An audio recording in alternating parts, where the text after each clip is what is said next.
Welcome everyone back to the Crimson 15 podcast. I'm your host, Crimson Sin. Be sure to follow us over on Twitter at C15 Podcast. Join a discussion over on Discord, link in the description below. If you're enjoying these reviews and videos, be sure to sub, like, share, and hit that bell for notifications. So we're up to episode 4 in She-Ra and the Princesses of Power, season 3. And this episode's called Highway to Hell. No, it's called The Moment of Truth, which I guess kind of fits into the theme of the episode. And right off the bat, this is my favorite episode so far.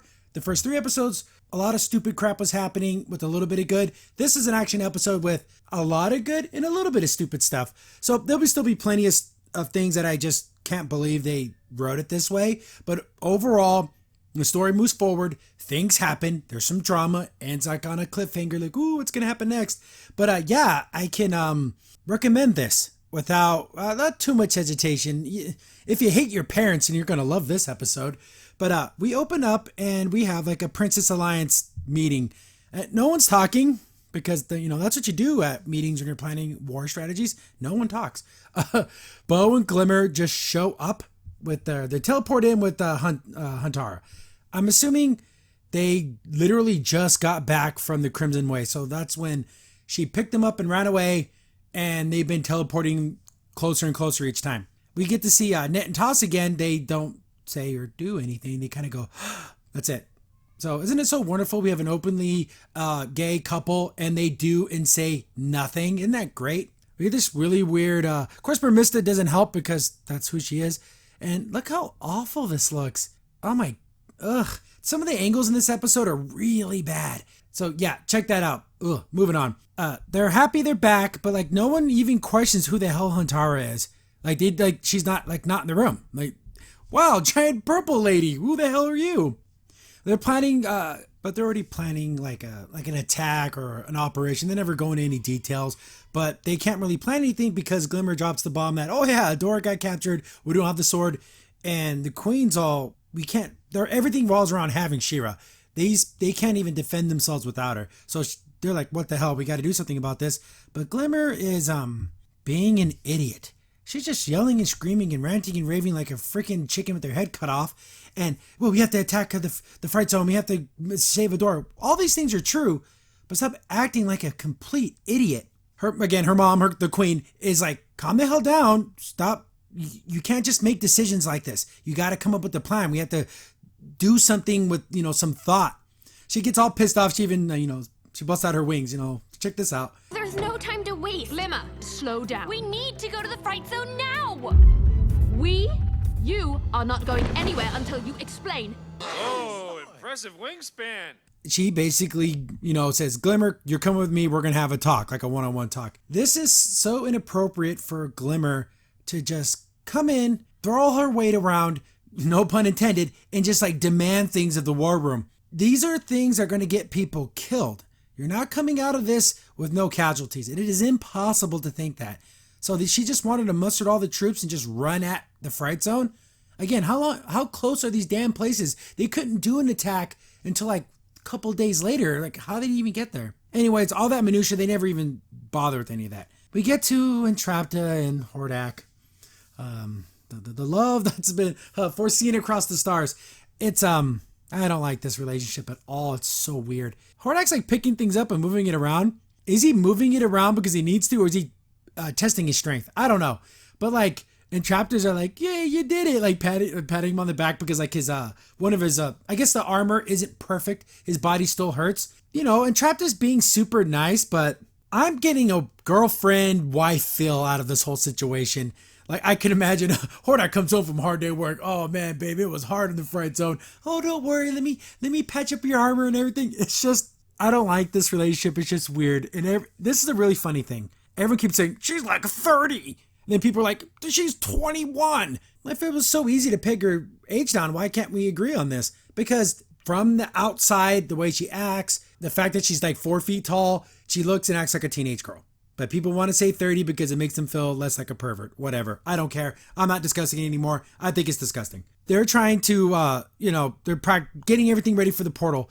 And Entrapta's being very smart about this, even though she's all wackadoodle all the time. But she's like, okay, things aren't working. I got all the parameters right, but everything still failed. We're missing something. It's like we're missing some type of key. Remember, wink, wink, the sword's a key? Catra shows up They just, here's the thing. This makes no sense. This is Hordak's lab, his sanctum sanctorum. It's in the middle of the fright zone. So they walked into the fright zone, walked towards wherever Hordak is. No one like radioed in. Hey, Catra's back. Hey, Catra has a prisoner with her.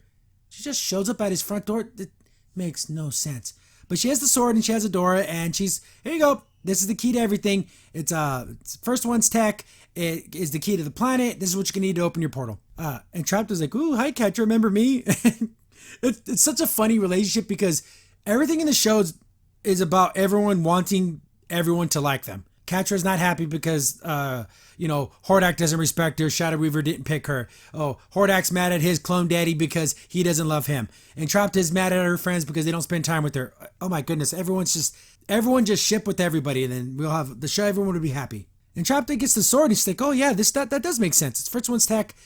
We should study this, see if this works. But I brought this up in my last review. Didn't they already have the sword? And Shadow Weaver had information to know that the sword was a rune stone. So why wasn't she like protecting it and using it instead of just letting them get it back? Whatever. So we have that situation all set up. So they got the sword, they have the key to open the portal. It's gonna work. And there's really nothing for them to stop them except for Entrapta wants to study. We get to the Glimmer and the Queen are having their discussion. I like this because instead of arguing in front of all the troops or the generals, in this case the princesses, they go to like a side room, which is something you should do. But they all follow so they can like listen at the door. Come on, guys. They want privacy here. They wanted to argue in front of you, they would have done it. Then this is where Glimmer is the absolute brattiest brat there ever was. She's just talking mad crap to her mom. The Queen counters with, and it's true, Glimmer, you never think. You don't come up with plans. You just want to do everything all willy-nilly without thinking. But then Glimmer says, and it's true because in the show, when I started doing things without thinking, we've been winning victories and winning battles, and maybe we should do more things my way. Only in this stupid show does that work. It would have, whatever, they never face any real losses. They always win without thinking. Just like in the stupid Roll With It episode, the lesson of the day was never plan, just wing it, and it will all work out for you. And she even gets to the point to where it's not even a disagreement. She's like talking mad crap to her. The Queen puts her arm on her shoulder and she's like, I don't want to lose any more people. Dad died and I don't want to lose you too. She kind of knocks her mom's hand away, kind of laughs it off. We need to stop, basically not listening to you. Wow, Glimmer, this is insubordination. Not even on a military level, but this is your freaking mom. Seriously. She's, I don't know. She basically calls her mom a coward. You don't do anything because you're crippled by fear. That may or may not be true. There's better ways of saying this and handling this than you just like talking mad crap. And she's like, tells her mom to basically just shove it. I'm going to do whatever the hell I want to do. Even though the Queen is right, she needs to be a little more flexible about this plan and the urgency of what's going on. But they just kind of have their out and, dismissed, but she's going to do whatever the hell she wants. Get back to Entrapta and Hordak. Do they have a name? Like the stupid shipping names when you mix their names together? Entrap track? I don't know, whatever, it's stupid. They got the sword, and it's making everything like react. Even like the computers and everything are reacting to the sword. Entrapta knows that this is the key, but she doesn't understand how it works. They have Adora there? Hordak says what I said. Does she have to be here? It's just really weird that she's in the room with them. Like, why would you be running experiments with a prisoner there? I guess to keep an eye on her, but it's really weird. This scene, Entrapta's a weirdo. She has this very obtuse way of thinking. They don't know how the sword works, so she like asks the door, hey, how do we make this work? And Adora's like, no, I don't know. And if I did, I wouldn't tell you. She's like, well, okay, then covers her mouth back up again. It's like, did she really think she was going to tell her? But Adora's trying to say, hey, you can't do this. You're going to destroy everything. You don't know what you're doing. But Hordak doesn't care. He wants this thing to work. So he's frustrated because he wants his ships. He wants to be able to get his armies, but he wants to work too. So he starts to get up in Adora's face and he's going to I thought, oh, good. He's going to hit her or something or do something. But his body starts to malfunction again and he falls down. And of course, Entrapta's there to, be his little wife. And he's pissed now. He's like, get it to work. I don't care how you do it. He leaves the room, all pissed off in a little storm. So that just leaves Entrapta and Adora thinking this should be pretty interesting because this whole time she's been saying, oh, Dora abandoned me, all the princesses left me there, but that really wasn't what happened. But in Entrapta's mind, that's how she has to like rationalize it. And then for some reason, the sword just starts flying through the air and like positions itself like over the portal key.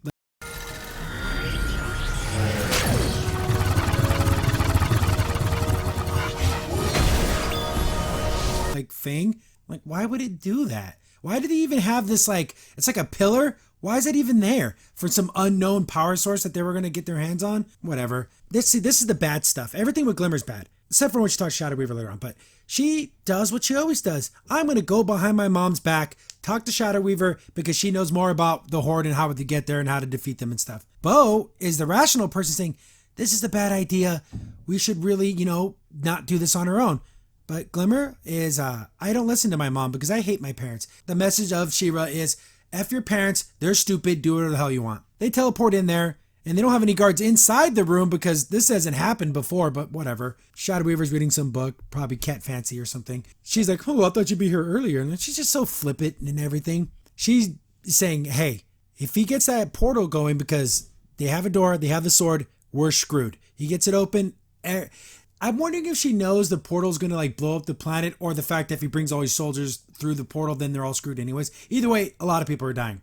She's like, well, you can get us there. This is where I love about Shadow Weaver. She's a master manipulator. And she's like, you're powerful. Your father was a powerful magician. He was one of the best sorcerers or whatever. And that like taps into Glimmer like, oh, I'm like my dad. And she's saying all the right things. It's kind of like what she did to Catra to get Catra to bring her pendant. She's doing it to Glimmer and she's falling for it. You can almost see it in her eyes that she's offering. She's like, I can power you up. You have a connection to your runestone, the moonstone there, and I can use that to power you up and like focus your energy. And it's like, this is where Glimmer lusted for power. She puts her hand out and then she's like, I'm thinking Bo's like, oh God, don't do this, but she breaks the force field they have her in, and she's going to do it. She gives her hand, and I'm like, oh, here we go. I thought, at this moment, I'm like, is she going to steal her energy? But I'm like, she wants to get back at Hordak. There's got to be more to this than, oh, let's beat Hordak, and then, oh, I'll be a happy lady after this. Shadow Weaver's always 3 or 4 steps ahead. She's got something planned. We get to some weird comedy relief that's not that funny. It's the goat lady. And since they're in the Horde now, like, oh, I guess they're part of the team. They're like looking for uniforms and they get a jacket. Scorpia's like, hey guys, stop screwing around. They give it to that lizard lady. This is a lady, right? Look at this. This is totally female, right? Scorpia's like, hey guys, stop screwing around. Catra walks in and she's like, oh, thank God Catra's here, because she's like, wanted to be Catra's like, it's familiarity. These other 2 people aren't really her friends. And you can tell like when Scorpia's talking to them that she's not really comfortable with them. She's comfortable with Catra. They start talking and everything, and this is Scorpia's worried. She's concerned what's going on, and she's like, hey, you brought the sword back. What are we gonna do now? Now we're back here. I thought we were happy in the desert, but I guess not. Is this genuine? This scene right here. I'm gonna play it. But hey, I couldn't have done any of it without you. Thanks.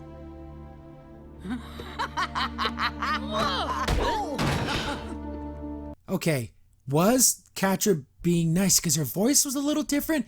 Is she manipulating Scorpia the same way that Shadow Weaver manipulated her? She's smart enough to know that Scorpia wants her in the worst way possible. So she's like, oh yeah, thanks to you. But I don't think it worked, because normally Scorpia would have been melted butter right here. But she still has that concerned look on her face, like, I don't feel good about this. And you can, see that this is bad. Get back to Entrapta, and she's got everything set to go. She's got to pull the lever, pull the lever, Crunk. Pull the lever, Crunk. And she's double guessing herself, like, oh, do I do it? Do I wait for Hordak to show back up? I really want to do it. Adora's trying to talk to her. She's like, hey, I'm sorry we left you behind, but we really thought you died. Entrapta's like, no. Catra told me you abandoned me. Catra's not your friend. Catra will say anything to anybody to get what she wants at the time, which actually becomes true at the end of the episode. She's like, no, the data shows you that she's my friend. But Entrapta has to realize it's not data. It's not, being someone's friend isn't something you can compile in an algorithm to figure it out. It's how you feel in your heart. And Adora's pleading with her. She's like, you can't do this. We can work together. You can help me. You do this, it's going to destroy everything. And then like, I don't know if she was going to attack her or like put her, muffle her voice again. But she's like, oh, Adora, of course I can do this. I'm totally going to do this because it's going to open all these worlds and there's so many things to explore and there's always a risk and it's worth it. But Adora's just explaining to her, hey, Mara set it up to where you can't do this. You try to open this portal, it's going to be catastrophic. And then even Entrapta starts thinking, in my like trial runs, like my calculations, I've been running into all this interference. It will cause a problem. Maybe I should hold off on this. Maybe I got some more experimenting to do. And then she's like, if I leave this room, you're not going to try to escape, right? And then Adora's like, yeah, sure. Okay, thank you for staying a prisoner. I don't know. Was she like letting you know, like, wink, wink, you can get out of here? Or was she honestly asking her, please don't try to escape? Whatever. I don't know. It's funny. Entrapta's so weird. It could be either way. Get back to Shadow Weaver, and they're underneath the Moonstone, and they're going to use and channel its power to teleport all the way to the Fright Zone. Even though they seem to get to the Fright Zone pretty quickly, they have to teleport there. Perfuma, Frosta, and Mermista show up because, they got to show up. Oh, we're going to go be with you. We're screw parents. We're going to do what we want. Shadow Weaver's like, hey, more people, more problems. But they're like, you're coming with us and nothing you can do about it, tuts. The queen goes to go talk to Glimmer. She still thinks she's in her room, but she's not. She checks where Shadow Weaver was. She's not there. Then she's thinking, oh, dang, she is planning something. She takes off, tries to fly after him, but the spell's already being casted.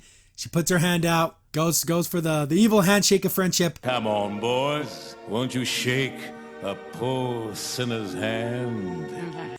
And activates her powers. The queen sees her Glimmer. She looks back and she gets snapped into existence. No, she uses like a mega teleport. Instant transmission, if you will. They end up in the Fright Zone. They don't end up in Hordak's little Sanctorum, but they are in the Fright Zone. This little next sequence didn't need to happen. It's just wasted time. That lizard lady just so happens to be in that room. Perfuma says, don't worry, I'll hold her back, because Perfuma looked at this and thought, yeah, that's a woman. None of the enemies talk in this next 5 minutes. They're so cheap. And the fighting, we don't get to see. It all happens behind like closed doors. She makes the plants grow out of whatever this thing guy was eating, I think, because there's no potted plants or something just hanging around. I'm assuming it came out of this little jar. Whatever. They start to fight. We don't get to see it because we don't deserve to. Lonnie and I forget the lizard guy's name. Something with an R. They show up and look at this face. This is the face you make when you find the guy who stole your McNuggets. That is one mean, nasty looking face. There just happens to be aqueducts around, so Mermista can use her powers. They start fighting and they do the same thing. I'll hold them back while you guys continue on. Lonnie doesn't talk for some god-awful reason. Frosta freezes him in the place. Like Mermista hits him with the water. They freeze him. But they already hit the alarm. And they're like, we got to keep going. Then Catra just so happens to be in the next hallway. This is so very stupid. This is so... Catra even mentions it, but I kind of laugh too. Because for Shadow Weaver to use Glimmer's power, she kind of uses her like a battery. They have to be holding hands. And Catra sees Shadow Weaver, and Glimmer like grabs her hand, and she's like, what the hell? You showed up with the princess and you're holding hands? Like, what is this? Like, could this possibly be any dumber? But of course, Shadow Weaver's just like kind of being very honest. She's like, we're here to stop Hordak. You're not going to be able to stop us. Just join us. Super weird that she didn't go for like, the kill and like offered her an alliance. Was she lying to her? I don't know. It was kind of an odd thing. Of course, Catra's not going to do that. She's going to use her newfound super whip powers.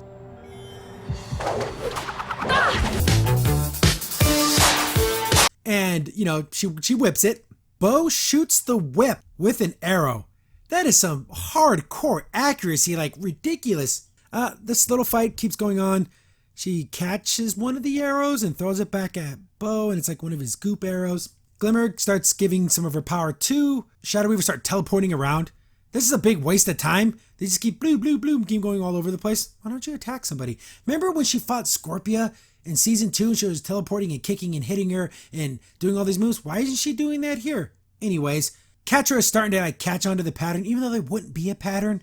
She whips her. That whip hitting your arm would be really painful. Then Shadow Weaver does like some electric shock that goes down the length of the whip. But if the whip, is this like actual electricity or is it magic? Because if it's not metal, then how does electricity travel through? Whatever. It shocks her. It's electrifying.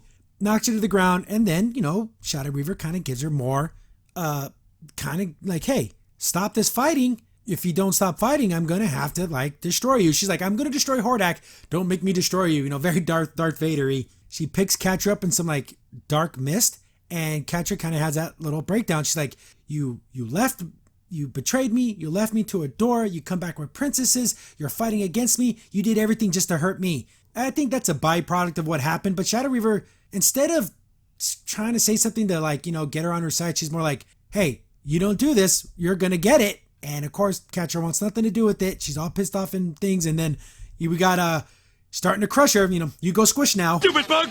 You go squish now! And she's about to put the squeeze on her and put her down. It's draining a lot of energy from Glimmer, which is kind of weird because couldn't she have just snapped her neck? But whatever. Glimmer lets go. It's causing too much pain to Glimmer. Catra grabs her little shock stick. She's going to fight, but the goat lady saves her. We can't fight. Ninja Vanish. They just run off. Get to Entrapta, who left a door in the other room. So she's doing some more testing. And then Scorpia is there with her. And Scorpia's feeling bad because she feels so out of place. I can tell she was at home in the Wastelands, in the Crimson Waste. When she was with Catra and they were laughing and having a party and all these things, she was home. Now that she's back in the Fright Zone, everything's uncertain. Catra's acting all weird. She's being distant from her. Entrapta, they never really hang out because she's always hanging out with Hordak. And Scorpia doesn't hang out with Lonnie and Kyle and them anymore. So she's alone. She's talking, but Entrapta's really not listening because she's running all her tests. And every test ends in, pirates. No, it ends in death. The whole planet explodes. And she's talking to Scorpia, and she shows her she's like, I don't know about this portal thing. Look what happens. We don't get to see it. We just see their reactions, but I'm assuming it just shows the planet blow up. Scorpia's like, hey, is that really going to happen? Because that's a bad thing. She's like, I don't know. It might happen, but I run these tests. But here's the thing. If you're wrong, there is no second test. Everyone just dies. And Entrapta is like, you know what? We can't do it. I got to do more studying. I got to do more testing. It's too dangerous to do this now. Which is wow, she actually came to a conclusion that didn't result in people dying. Catra shows up. She's like, the princesses are here. We need to activate that portal now. Get the armies over here so we can win. And Entrapta's like, no. She's yelling in her face and everything. You kind of feel bad for Entrapta here. She's like, no, Catra, we're not doing it. I'm telling Hordak, we're calling it off. That this plan is too dangerous. And this is where I believe redemption without death is almost impossible at this point for Catra. I personally believe redemption is available to everyone. Even if Hordak somehow stopped the other evil Hordak and ended up killing himself in the process, he's redeemed in that final act. But there's nothing he can do to make things better than he's a good guy now. Catra's almost there. Especially after the events of what happens in this episode, she pretty much almost unredeemable. She's going crazy. Her hair's all jacked up. I kind of like the way her hair looks like that in front of her mask. It's kind of cool. She's like, no, we're doing this. We're going to go through with the plan. And Entrapta's like, oh, hell no, I'm going to do what I want. She goes up behind Entrapta and shocks her with a shock stick. And Scorpia's standing there like, whoa, what are you doing? You're attacking your own people. Not even your own soldiers, but a friend. Someone who actually likes you and cares about you. Catra's horrified at what she just did. This is where I say there's a little bit of a room for redemption because she didn't enjoy it. She actually kind of hated herself for doing it. Scorpia just standing by, and Catra's in a panic. She's like, get her out of here. The goat's like, what do you want me to do? Just do something. Get rid of her. I'm thinking, did she just tell her to kill her? No. She's like, put her on the train to Beast Island. So did they just have trains running to Beast Island? What is it, a subway? Next stop, Beast Island, departure in 10 minutes. I don't know. But yeah, they're sending Entrapta to Beast Island, which I'm pretty sure she's going to wake up from this taser shock before that happens. Scorpia's like, man, what are you doing? You're turning on everyone. Then in an unbelievable, after that whole thing about, hey, if it wasn't for you, I wouldn't be able to do everything I can do. She points the taser rod thing at Scorpia and says, you better shut up unless you want to be the next one. Whew. It's over, Scorpia. I don't care how much you love someone. You cannot let them do this. I know this whole thing. I remember one of these articles. Oh, Scorpia's so loyal. There's a line that cannot be crossed. You threatened me with physical violence, and you showed me violence that you perpetrated on a friend. This is domestic abuse to the max. This is a toxic relationship. I don't know why Scorpia let her walk away. Maybe she's so heartbroken she couldn't do anything. But she really should have said, sorry, Wildcat, I can't let that happen, and just sting her. But no, she lets her walk away. We get back to Shadow Weaver, Bo, and Glimmer, and they're all running through the corridors. Imp attacks, but it's just little, he's just bouncing around. He doesn't really, it's kind of more of an irritation than an actual attack. Why didn't he go get Hordak? But they tie him up. Somebody of Entrapta's little robots show up, and oh crap, they're gonna have a rumble, but that Entrapta's not in control anymore. Get back to Chamber. Hordak's waiting for Entrapta to come back so they can do the test, but he doesn't know Entrapta just got shocked. Catra comes running in. The princes are here. We gotta activate the portal. Let's do it now. What are we waiting for? Hordak's I'm waiting for Entrapta because she's the one she needs to monitor these things. She's the one who knows how all this works. Catra, in her craziness, is hey, just do it now. You don't need her. You're smarter than that. And he's like, no, we're going to wait. And this is the manipulation. She learned from the best, right? She learned from Shadow Weaver. She's like, how do you think the princesses got here? Entrapta betrayed you. She let them in. She I don't know. Because she has no idea how they got there, but she's going to blame it on Entrapta. And she's looking back at Adora while she's saying this to show you ha ha ha, I'm going to get what I want. Hordak is not my waifu. She would never do this to me. And she's like, what are you, stupid? Just do it. You have all the power. You can get this done right here, right now. We can end this war right now.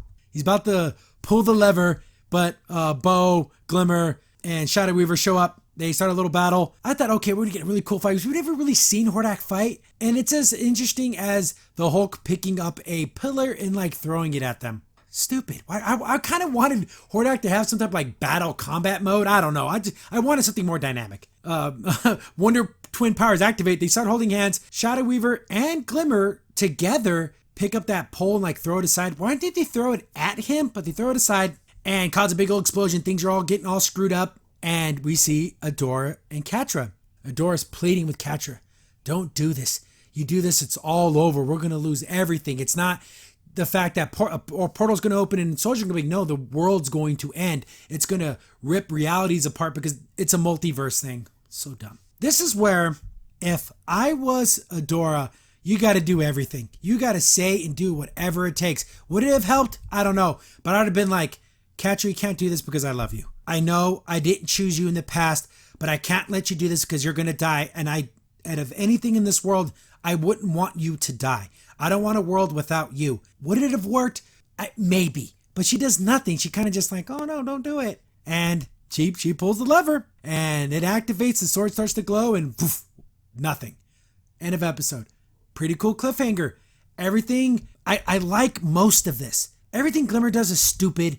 The other fights the fighting was lame. It should have been more dynamic, but the actual plot moving forward and things happening is really good. I give this like I said in the beginning, this is a recommend. I can say, hey, watch this episode. Yeah, I'd warn them about this stupid crap with Glimmer and everything, but I'm like, you can actually enjoy this. So is this the one good episode? Maybe, maybe not. I don't know. It's not great. In season 1, episode 11, that first one with Catra and Adora when they're going through their not past lives, their memories. That's still the best episode in this series. That's so good. And Noel Stevenson wrote that episode. What the hell? Then I would say the Light Spinner episode's really good, and then this one is good. So the top 3 are those episodes. I'm kind of excited to see what happens next.